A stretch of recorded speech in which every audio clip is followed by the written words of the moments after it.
Hello, Hamish here from mortgagesonline.co.nz. I'm here with Ron today. Hello. Ron, the US Fed's just dropped their rates, mate.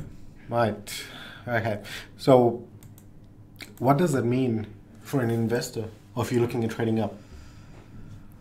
Or explain to me, does that have any impact to us in New Zealand? Well, it does in a way because, we borrow a lot of money offshore. Okay. And really, what the other thing I find is that our central bank, generally they have to kind of track along what the Federal Reserve in the US is doing as well, just so that our currency doesn't blow out. Okay. Right? So, so that is another thing. Now, talking about the US Fed, this is where the US Fed has been.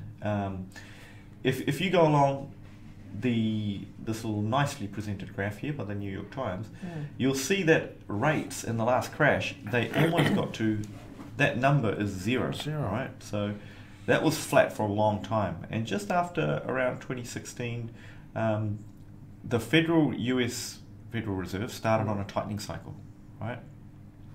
Now, I don't know if you remember, but we did a bit of a tightening cycle as well, our central bank, a little bit. And then, so this is big news in a way, because this is the first time they've lowered the rates since that last crash.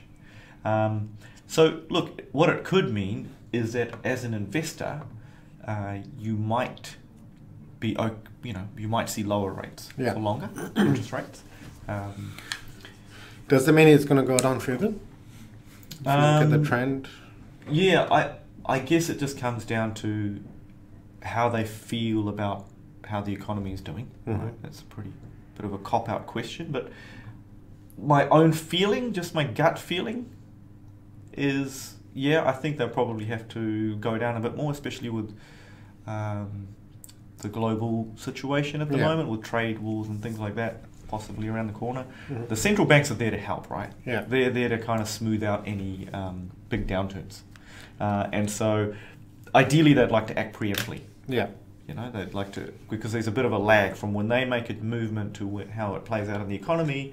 So they try and sometimes do a bit of a preemptive strike. Okay. So, with that happening, is that adventurous for investors? Adventurous? Yes, very adventurous. Advantageousness? Or yes, is it? Yes, of course it is. Yes, it means something like that. It means in a way, when interest rates are low, when there's more money creation in the world, then effectively negative money also loses value. Right? Okay. So if you had a mortgage of 100 grand 30 years ago, that was a huge mortgage 30 years ago.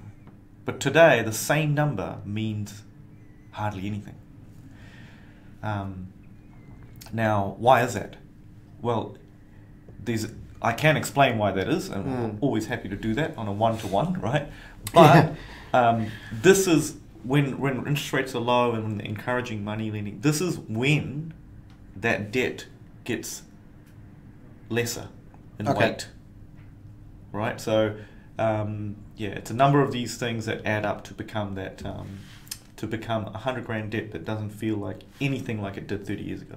Okay. Right. So your burden is going to be less. But look, Ron, I think we've probably lost most of the viewers because there's other things to look at. That's on probably Facebook me and YouTube. mispronouncing the word. That probably dropped like 5% of our views. Yeah. But look, thank you for watching, and please share this video. Like it. Yeah.